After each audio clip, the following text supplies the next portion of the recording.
안녕하세요. 세상의 모든 왜 그래입니다. 주식으로 하루에 10% 가능할까요? 대부분은 어렵다고 말합니다. 그런데 요즘 삼성전자와 SK하이닉스를 사는 사람들보다 삼성전자 레버리지 ETF, 하이닉스 레버리지 ETF, 이걸 사는 사람들이 빠르게 늘어나고 있습니다. 심지어 국내에는 최근 삼성전자와 SK하이닉스만을 추종하는 단일 종목 2배 레버리지 ETF가 상장됐고, 상장 직후 개인 투자자 자금이 대거 몰렸습니다. 왜 사람들은 위험하다고 알려진 레버리지 ETF에 이렇게 열광하는 걸까요? 그리고 왜 많은 사람들은 레버리지는 투자라기보다 도박이다 라는 말까지 하는 걸까요? 오늘은 그 이유를 알아보겠습니다. 먼저 ETF가 뭔지부터 간단히 알아보겠습니다. 많은 사람들이 ETF는 여러 종목에 투자하는 상품이라고 알고 있습니다. 맞습니다. 예를 들어 코덱스 200은 국내 대표기업 200개, S&P 500 ETF는 미국 대표기업 500개에 투자합니다. 그래서 ETF의 가장 큰 장점은 분산 투자입니다. 한 종목이 흔들려도 다른 종목들이 받쳐주기 때문입니다. 그런데 요즘은 조금 다른 ETF가 등장했습니다. 삼성전자만 담는 ETF, SK하이닉스만 담는 ETF, 그리고 여기에 2배 레버리지까지 붙은 ETF입니다. 즉, 수백 개 기업에 투자하는 ETF가 아니라 삼성전자 단 하나 또는 SK하이닉스 단 하나만 따라가는 ETF입니다. 이걸 단일 종목 ETF라고 합니다. 그럼 레버리지는 뭘까요? 쉽게 말하면 주가 움직임을 더 크게 만드는 장치입니다. 예를 들어 삼성전자가 오늘 5% 오르면 2배 레버리지 ETF는 약 10% 오르는 것을 목표로 합니다. 반대로 삼성전자가 5% 떨어지면 약 10% 하락합니다. 수익도 2배, 손실도 2배. 여기까지 들으면 많은 사람들이 이렇게 생각합니다. 어차피 삼성전자는 장기적으로 오를 거잖아. 그럼 레버리지가 더 좋은 거 아니야? 바로 이 생각 때문에 엄청난 돈이 몰리고 있는 겁니다. 실제로 상장 후 단기간에 개인 순매수 규모가 급증했고 거래대금도 크게 늘었습니다. 그런데 여기에는 대부분 사람들이 잘 모르는 함정이 있습니다.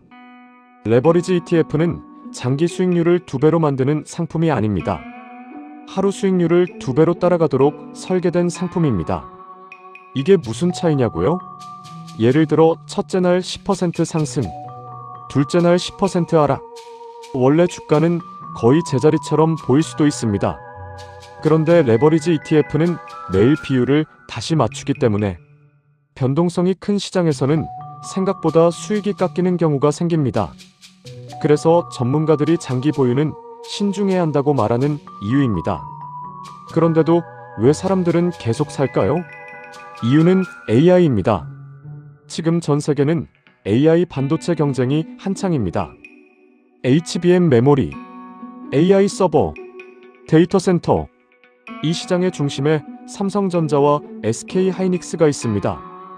우리 정부도 AI와 반도체의 대규모 투자 계획을 발표했고, 삼성전자와 SK하이닉스는 그 중심 기업으로 주목받고 있습니다. 그래서 사람들은 생각합니다. AI 시대가 계속된다면 삼성전자와 하이닉스는 결국 오른다. 이 믿음이 레버리지 ETF로까지 이어진 것입니다. 그런데 왜 도박이라는 말까지 나오는 걸까요? 여기서 중요한 점이 있습니다. 레버리지 ETF 자체는 도박이 아닙니다. 전 세계 기관 투자자들도 단기 전략이나 위험 관리 목적으로 활용하는 정식 금융 상품입니다. 문제는 사람입니다.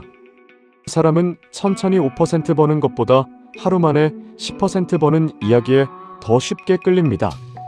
SNS를 보면 오늘 레버리지로 15% 벌었습니다. 라는 글은 엄청 퍼집니다. 하지만 몇 달 동안 조금씩 손실을 보다가 결국 크게 잃은 사람 이야기는 잘 보이지 않습니다. 성공 사례만 눈에 들어오는 생존자 편향 때문입니다. 그리고 수익이 커질수록 사람은 조금만 더를 외치게 됩니다. 바로 이 심리가 도박과 닮았다는 겁니다. 상품이 도박인 게 아니라 사람의 심리가 도박처럼 변하기 쉬운 것입니다. 실제로 최근 국내에서는 삼성전자와 SK하이닉스 단일 종목 레버리지 ETF 거래가 급증하면서 시장 변동성을 키운다는 논란도 나왔습니다.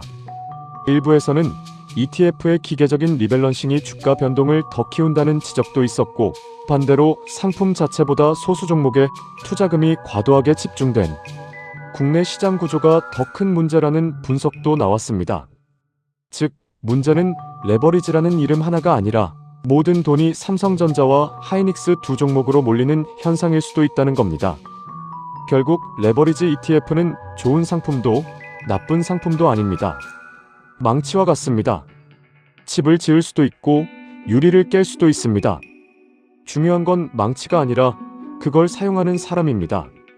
삼성전자와 하이닉스를 믿는 건 자유입니다. 하지만 좋은 종목과 좋은 투자 방법은 같은 말이 아닙니다. 삼성전자가 좋은 회사라고 해서 레버리지 ETF가 모두에게 좋은 선택은 아닙니다. 그래서 투자하기 전에 이 질문 하나만 해보세요. 나는 지금 투자하고 있는 걸까요? 아니면 수익을 쫓고 있는 걸까요? 그 질문에 대한 답이 여러분의 투자 결과를 바꿀 수도 있습니다.